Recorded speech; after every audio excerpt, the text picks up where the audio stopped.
Good afternoon and welcome to CanadianAgMarkets.com. My name is Brian Como from Ireland, Como Lafoy. You can find us at www.canadianagmarkets.com.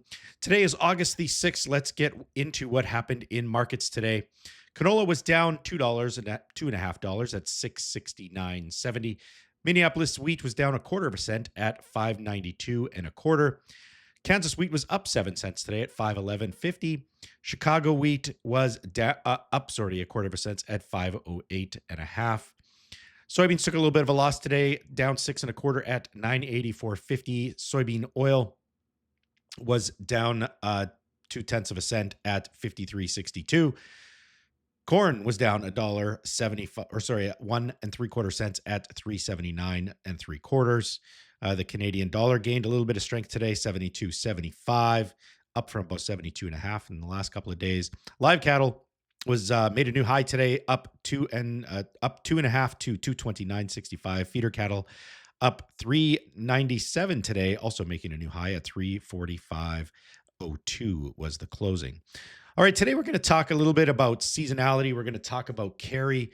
Hopefully you'll learn something from this video today. I've got my trusty pen. Let's see if I can operate this properly.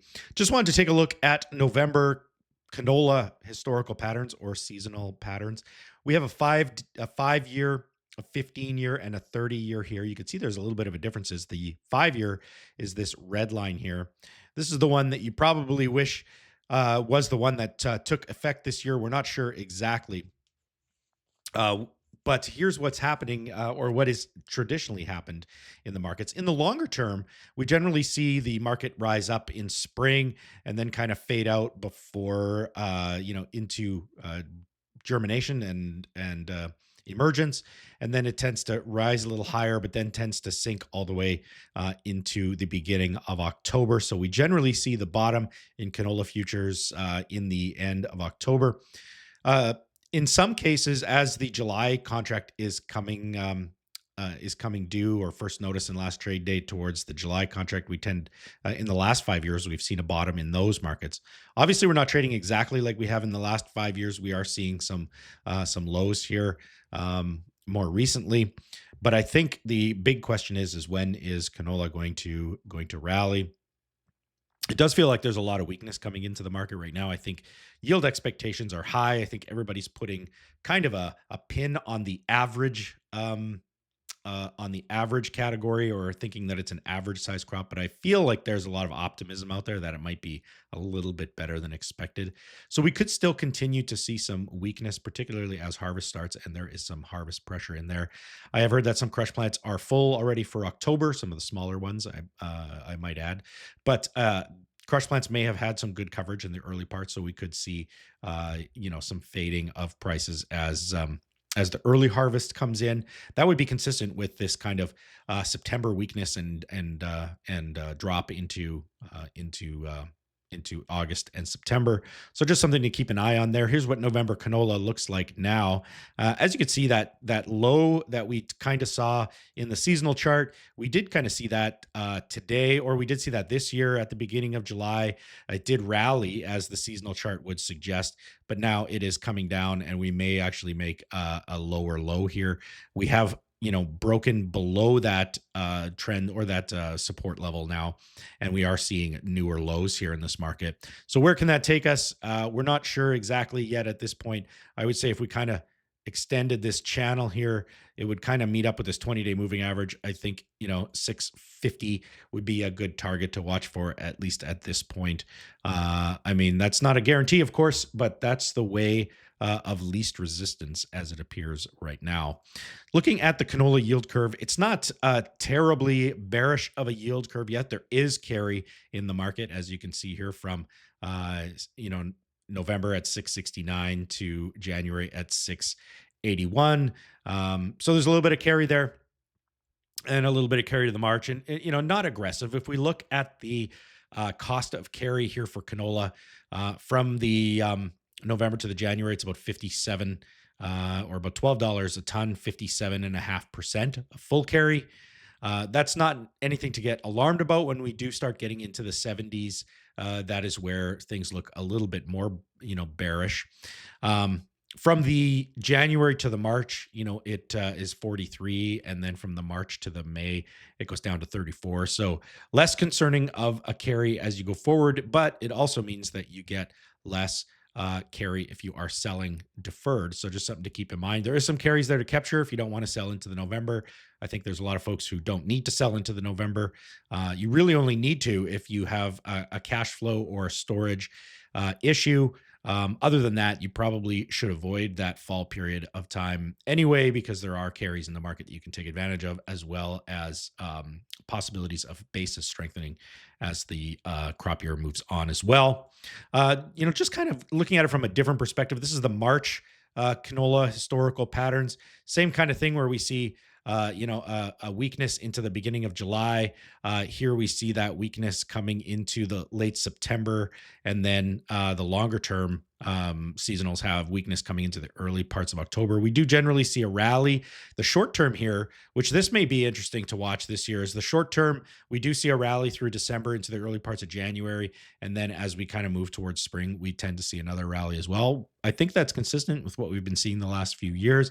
I think the crush market has definitely changed the way that canola operates here in Canada. So some of these longer term historical patterns may not be as relevant, even though we do tend to still watch them as well. But as the demand grows, as we move into the new year, particularly for the crush market, the seasonal patterns may be changing slightly as a result of the change in demand for canola, more into crush, less into export ports, things like that.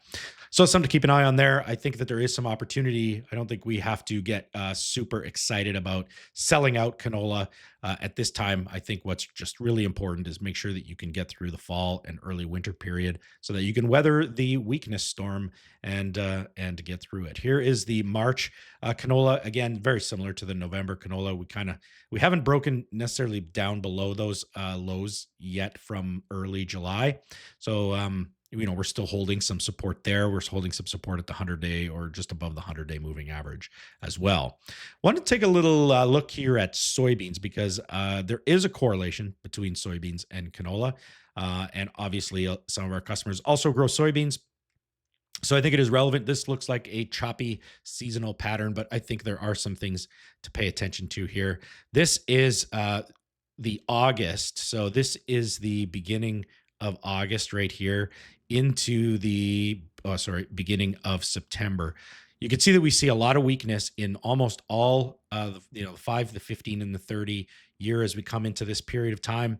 That's something to watch. I think we are experiencing that right now. So, if the seasonal pattern holds true, we may see some rally as we move through the September calendar month, and then it may drop off again before the beginning of October. So, having targets in there for soybeans to try to capture this rally is good. If you've got some pre-sales made on soybeans, that's good.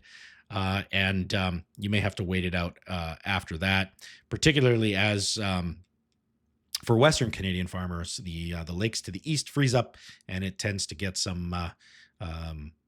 it tends to make prices weaker as we get through the winter as well, at least the cash prices. So just something to be aware of. You can also play this in some ways with paper, meaning that you can sell into the elevator at the cash price that you like, or the cash price that you have to take in order to satisfy your delivery needs, and then rebuy in the futures market or in the options market and things like that. So there are ways to facilitate that at relatively low cost and with ease as well with some of the grain buyers out there. So if you have any questions on that, let me know and I can help you walk you through that. Here's what that November contract looks like right now. So here that we saw some lows here in April. This was largely probably a result of the trade the early parts of the trade war, where it was uncertain about China's purchasing of soybeans and those kinds of things. Other than that, we are seeing a new low here after July, so that is kind of consistent back with the weakness that we see here during the seasonal time of year. We do have support in this trend line here that we're testing right now, and then we do have that support at 970. That was the previous low from April.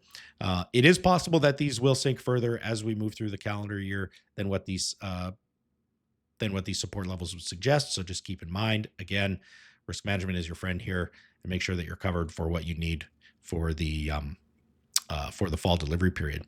Now, here's the soybean yield curve. Now, this is a little bit more concerning to me. There are some pretty big carries that are occurring right now in the soybean market. Let's just look at, in the previous segment on canola, I was talking about, 70 plus percent of carry is kind of dangerous. We have 78% right now from the September to the November contract. That's pretty big. We got 79% from the November to the January, 75% from the January to the March. These are big carries. They signal that this market is considered bearish or or oversupplied at this time. That doesn't necessarily mean further weakness. We kind of tend to see the darkness. The darkest time is the time right before the dawn. It does signal that things are currently looking bearish, and that the market is situated in such a way that it is trying to dissuade early sales of soybeans and trying to push them out, which does it does make a difference to cash sales. And as I mentioned, you can see here that there's some pretty attractive spreads here as you move along the calendar. So if you don't need to sell soybeans into fall, and but you want to hedge some pricing, take advantage of the carry, and maybe buy back on paper when the time comes to do so. Pushing your sales or your deliveries out later might be able to capture a lot of that carry, particularly when they are as high as they are. All right, let's look into wheat here. I'm not going to go into quite as much detail, but I think this tells a pretty compelling story here. Generally, this is Kansas wheat. Generally, we see, wheat bottom anytime kind of between the start of July and as we move into the beginning of September here. So this would be July, August, and September time frame in this little box here. And that's when we tend to see, Kansas wheat bottom. We tend to see Chicago wheat do something similar. So this would be July as well. And it does kind of stretch out a little bit more into the middle of September here in most of these historical patterns, the 5, the 15, and the 30. So it's a little bit protracted in the CBOT or in the Chicago pit. But we do tend to see a bump up after that happens, after the glut of harvest pressure abates. We do tend to see the prices rise here a little bit. So, if you have made some pre-sales and you are able to be patient for that next little rally in October, that might be a good plan as well.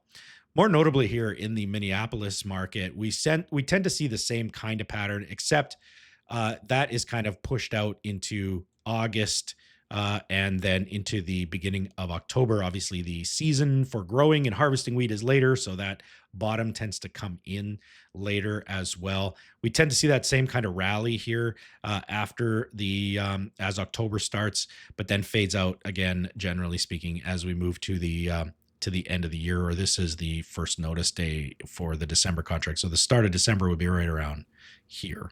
So, something to be aware of here. There is a lot of problems happening right now in the Minneapolis wheat market. This is what is happening in mini wheat. We are seeing a lot lower volume than we would normally at this time of year because of the switch from the MGEX to the MIAX. I think that is going to spell some continued problems for us. We even see that kind of in how the cost of carry is showcased here. So again, we have some very big carries here in the Minneapolis market. We're about 102, or about call it 100% of full carry from the SEP to the DEES, 94% from the DEES to the March, and so on and so forth. So some big carries, as we were talking about with the soybean market. Again, that does give some opportunity for farmers to defer your delivery and defer your sales into future months. So that's some good carries here. As you can see, this is the September. We do have a September contract trading. There's 22 cents from the September to the December. That's a pretty big carry already. Most of us are hedging off the December though, so the carry that matters to us most is this December to March forward. We've got 21 and a half to the March, another 13 cents to the May, and another 11 cents to the July. So if you look at that as, kind of a cumulative effect, The March will get you an extra 21 and a half cents. Going to the May will get you an extra 35 and a half cents. And going to the July, an extra 45 and a half cents. I don't know if that's worth it on your farm to capture some of those carries. It probably is if you are not needing delivery and you know you want to make some sales at some point as well. So, just to kind of give you an idea of what you can expect in the marketplace. Of course, if you do leave your delivery and you can leave your basis open as well if you think that that's going to improve as well as we move through the calendar year. So there's lots of opportunities, I guess, if you capture the carry and play the game going forward a little bit more closely. Um, I think that is all we had for you today. Thank you for joining us. We're happy to have you here. Click subscribe to this YouTube channel if you haven't already yet, and we will see you again tomorrow.